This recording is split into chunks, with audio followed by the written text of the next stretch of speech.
Good morning, students. I'm Sunil Dutt, present here to deliver a lecture on the types of neuron. In our previous video, we are talking about the structure of neuron, function of neuron, and the different parts of the neuron we have discussed in our previous video.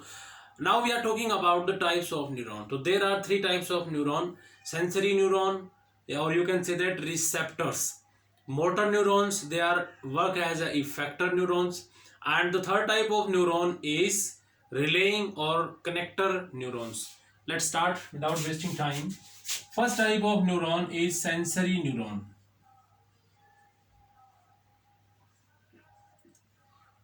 Sensory neuron receive the message from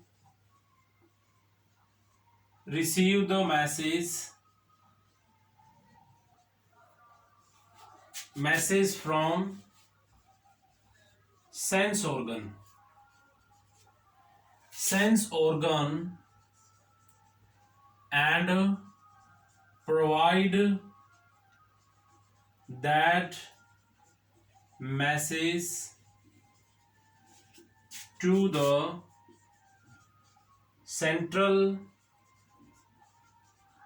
nervous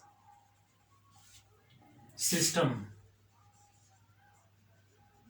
through axon.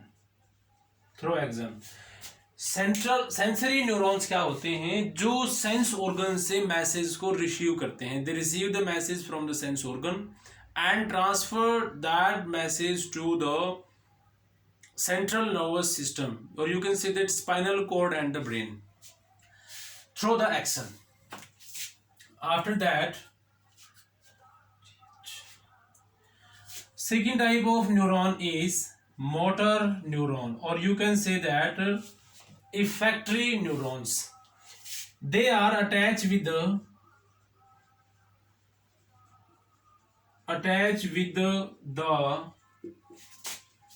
axon of sensory neuron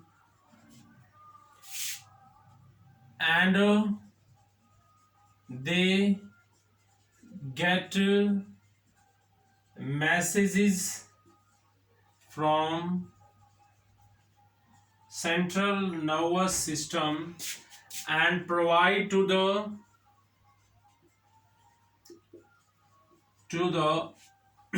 effectory muscles. ये messages को gain करने के बाद में इफेक्टरी muscles को या फिर glands को प्रोवाइड करते हैं, जिसके बाद में रिस्पॉन्स आता है, इफेक्ट आता है. फॉर एग्जाम्पल, यदि हमें कोई सुई चुभ जाती है तो सेंस ऑर्गन ने मैसेज लिया, उस मैसेज को सेंट्रल नर्वस सिस्टम को देगा. सेंट्रल नर्वस सिस्टम का जो वापस जवाब आएगा तो वो मोटर न्यूरॉन्स के पास आता है, और मोटर न्यूरॉन इफेक्टरी न्यूरॉन्स को एक्टिव करते हैं, जिस वजह से हम अपने हाथ को वापस लेकर के आते हैं जहां सुई चुभ रही है. तो ये एक्शन होता है. उसके बाद में थर्ड टाइप जो रहेगा, that is relying neuron. Relying neuron work as a link between sensory neuron and motor neuron. ये दोनों के बीच में लिंक का काम करता है, यानी इन दोनों को अटैच करता है. जो मैसेज है वो डायरेक्ट सेंट्रल नर्वस सिस्टम के पास नहीं जाता, वो आएगा रिलेइंग के पास. कनेक्टर होते हैं ये. तो वहां से मैसेज लेने के बाद में सीएनएस के पास गया और सीएनएस से वापस आता है इसी के पास, रिलेइंग के पास आएगा, और यही मैसेज फिर मोटर न्यूरॉन के पास जाएगा. उसके बाद में जो मसल्स हैं वो इफेक्ट में आती हैं.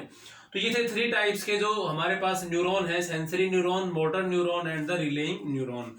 उसके बाद हम डिस्कस करेंगे some useful properties of the neuron. Neuron की कुछ प्रॉपर्टीज हैं जिनको हम डिस्कस करेंगे अब one by one. Most important question बनता है जो एग्जाम में पूछा जाता है बेसिकली, तो ध्यान से देखिएगा. Properties of neuron.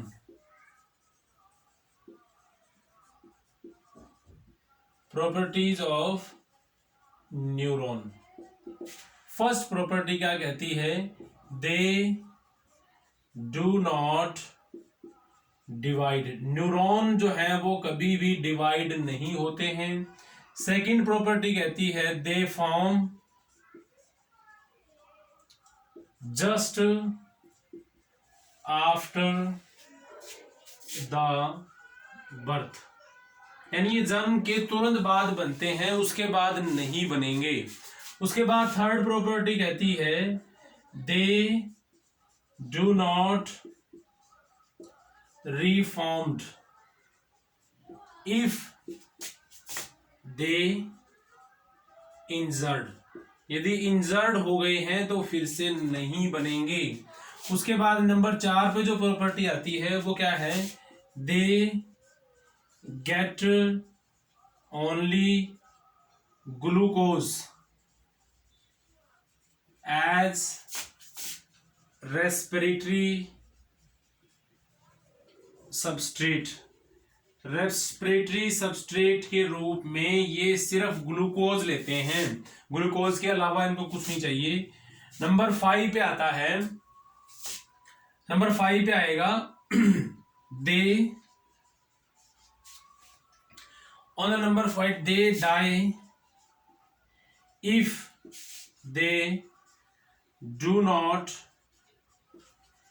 Gate oxygen over 5 minute, यदि 5 मिनट तक इनको ऑक्सीजन नहीं मिला, कुछ प्रॉब्लम हुई है बॉडी में और इनको ऑक्सीजन नहीं मिल रहा है, तो 5 मिनट तक यदि इनको ऑक्सीजन नहीं मिलेगा तो ये मर जाते हैं।